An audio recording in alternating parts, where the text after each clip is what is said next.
This program is rated PG. It contains themes and scenes which may not be suitable for very young audiences. Parental guidance is advised.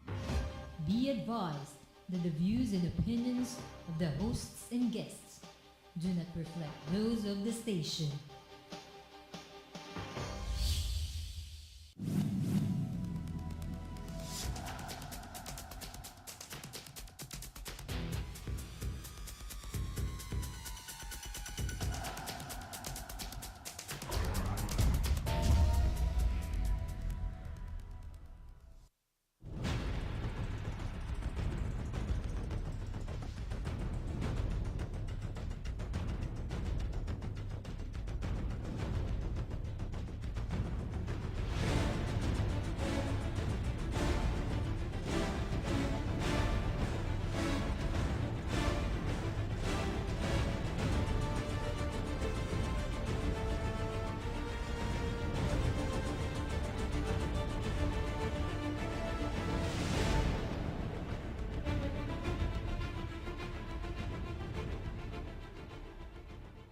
Good evening, Philippines. Maayong gabi sa Tibok Luzon, Visayas, Mindanao, up to Sabah. Bismillahirrahmanirrahim. Assalamualaikum warahmatullahi ta'ala wabarakatuh. Ako po si Eric Espina at ito ang inyong Republika. Muli pong tumambad sa pananaw ng ating sambayanan ang bali-balita na magkakaroon po ng panibagong pagdarating ng tinatawag nating rotational presence ng mga puwersang Amerikano dito sa ating bansa. Meron pong napipintong kasunduan sa pagitan ng ating pamahalaan at ng pamahalaan ng Amerika. Ang mga detalye nito, kung ano po ang posibleng maging resulta ng pagkakaroon ng pagpapalawig ng karagdagang puwersa dito sa ating bansa, kung ito ba'y manganganak sa pagiging isang base o hindi, lalo't merong malinaw na sigalot diyan sa West Philippine Sea at aalamin pa natin sino pa ba ang mga kalaban o kung meron man ng Pilipinas dito sa parte o rehiyon ng Asia. Kaya sa gabing ito ay kakausapin natin ang masasabi nating matapang na Magdalo Party List, si Congressman Ashley Asidillo. Yan. Thank you, Eric. Yes. And in the same manner that you greeted our audience ng Mayong Gabi po nimo. Oh, yes. And I must say, I am happy to be here for the first time. Yes. So this is a good opportunity, and I thank you for giving me this wonderful opportunity to share some thoughts with you regarding this topic which you just mentioned. Oh. It has come out in the papers that, and you have been quoted, no? You have come out with a position on this. And as usual, there are those who are for it, there are those who are against it, and as usual, there's a nationalist charge in quotation mark, no? What I call nationalist charge in quotation mark, who are definitely against it. There are some legislators who have talked about the possible constitutional effects to this, possible violations of the Constitution. What is the position of the Magdalo, if any, or is this position personal to you? Okay, this is both a personal position, Okay. and which I would like to believe would also come into play when we come up with an official stand on the Okay, matter. okay. Now, kaklaruhin po natin, when it comes to permanent basing Okay. of U.S. or any foreign military, there has to be concurrence of the Senate. Klaro po yan. But in this case, we're not talking about permanent bases for the Americans in the Philippines. Is this based in fact? Tama po yun. Dahil even in continental United States, the Department of Defense ng Estados Unidos, upon instructions of their U.S. Congress, have already tried to shut down several bases. Kasi nagkakaroon na ng pag-wind down ng structure ng ating U.S. military. That's why I don't see any possibility that they would be setting up any more foreign military bases, including in the Philippines. So I think in the case of the U.S., this is their solution doon sa ano na yon, yung restriction or constraint na yon, how can they still project their presence in the region given that 2 years ago they articulated a position that what we call the US pivot to Asia Pacific, and we are part of that pivot, fortunately or unfortunately. Okay.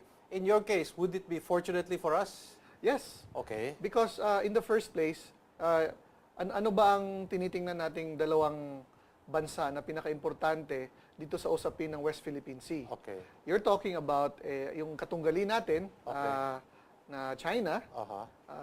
Fortunately for us, as of now, diplomatically pa lang. Na hindi pa militarily, but we'll get to that later. And then the other important aspect in the equation is of course the United States. Why? Because precisely they have significant economic and geopolitical interests in the region. And so any discussion pagdating ho doon sa West Philippine Sea will involve at least these two countries. Now, why is it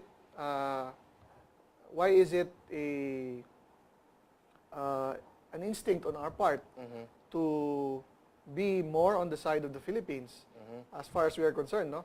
To be on the side of the Americans, you mean to say? To be on the side of the Americans rather than with China. Well, sa China kasi very clear yung case ng conflict of interest. Okay. Meron ho tayong problema with them. We have a maritime border dispute with them. So I think any hope for stronger ties and cooperation is in peril. Whereas the Americans, aside of course from their long-standing position as the guarantor of regional stability, they have also had significant historical and military ties with the Philippines. A while ago you said, so far the conflict has not yet been military in one sense. But the absence of the Philippines not engaging China on the level of their provocative military actions would that mean that their undertakings are no longer military? Well, or they have already actually undertaken military maneuvers right in our territory? Actually, this is where the Chinese are being disingenuous. Yes, correct. Precisely why they would not want to escalate this into a full-blown military confrontation is that there is the danger of bringing in the United States into the fray. Okay. Now, but that aside, we are still, unfortunately, in the recent developments since April 2012, when all of this blew up, we have always been on the losing side. Paano? Napagbabawalan na yung ating mga Coast Guard and BFAR ships from getting into the places where they used to go. Our fishermen are barred from fishing in their usual fishing grounds. In fact, last week, there was an actual physical prevention of our resupply to our troops, which was conducted by two Chinese Coast Guard ships. So where are they being disingenuous? They're able to impose their will upon us without escalating all of these things. Ang problema naman kasi natin dito, and you rightly pointed out, Eric, we are not able to go toe-to-toe with them. Kahit man lang sana, white ship to white ship. Even the Secretary of National Defense, Secretary Gazmin, has specified such a tactic, which is white on white. Because the moment we go gray on gray, which is navy to navy, pretty sure naman, without so much discussion, alam naman natin na we are on the losing side of that proposition. Now, here is the thing, no? We've been very accommodating as far as the continuous, what they call it, salamization. Like a salami, no? Dahan-dahan tayong pinuputol, no? As far as the Chinese is concerned. But when did this come about? Is it because we have been traditionally fishing along this area?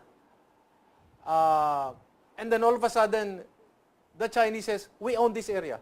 Hindi ba this is what happened? all of a sudden, naturally, traditionally, we have been in this area for such a long time, and then all of a sudden, they historically throw the card of history in our faces and says, we own that place, and then now we are sending our white ships to enforce our sovereignty over it. For us to understand this situation, Eric, I think we will have to go back farther into history. Okay. The Chinese, fortunately for them, Okay. and unfortunately for us, have always been consistent in their stand. Meaning, noong time na hindi pa sila pwedeng magsiga-sigaan, Okay. they have been consistent in their peaceful rise policy. Okay. Meaning, magpalakas muna economically, Okay. and then little by little develop their military. Okay. Nung nagkaroon na sila ng, if you remember, that policy was enunciated by Deng Xiaoping in 1978. Yes. By 1995, we had the first occupation of a Filipino-held island Yes. in Mischief Reef. Yes. Sabi nila, fishermen's shelter lang daw. Yes, correct. But they built concrete structures, nagkaroon Yes. na ng satellite dish. For all intents and purposes, it was already a military installation. Yes. Now, again, nag-quiet down. Everything was swept under the rug. Nung no one was looking, they again occupied another island of ours, Yes. Scarborough, in April 2012. Yes. So, sila, in their case, mataas yung historical memory nila. Tayo, ang bilis nating makalimot. We forgot that in 1995, they already had intentions for islands which we held and which they were also claiming. Okay. So, it stands to reason that we should expect more of these similar acts. And they're not going the to future. deviate. This is what No. you're saying. They're not going to deviate. This is consistent with their policy. As a matter of fact, they have reiterated this in their three main, what you call territorial priorities. Okay. They hold on to Tibet. Okay. They hold on to the areas in what they call the South China Sea. Yes. And then they hold on to another area where they share a common border with India. And they have always been consistent with this policy and actions which support this policy. We should remember that. We should not be lulled into thinking na when assuming that this diplomatic impasse will find a sort of thawing, magbubuti yung ating diplomatic relations with China, we should not be lulled into thinking nakakalimutan nila to. Is there a preponderant recognition here or realization that should follow after all these disclosures that the current position undertaking diplomacy has not worked? Actually, I agree with you, Eric, I mean, because that was what we resorted to in 1995. And it was a very, how would I call it, with all due respect to whoever was the administration then, it was a very lethargic response. And we, in fact, did not learn at all from that experience. And is it because often who takes the lead as far as the foreign affairs is concerned is always the DFA, with very little participation, or I don't know what is the participation of the Department of National Defense. But I guess when it comes to national security, there should be a yin and yang between the DFA and the Department of National Defense. Eric, Hindi ba? Hindi pwedeng DFA lang should take the lead, but there should be a yin and yang, no? I mean, we should be playing the same game that the Chinese are doing. Itong sasabihin ko ngayon, this borders on the realm of speculation. Okay. But I'm willing to bet that this is exactly the case bakit nagkakaganito tayo. There seems to be a very cavalier attitude of our diplomats towards defense. Okay. And vice versa. Okay. Yung mga nasa defense, pag sinabing foreign affairs, hindi, DFA Hindi na atin yan. Hindi atin Hindi yan. atin yan. Okay. Kung gagawin kong example, yung sa Amerika,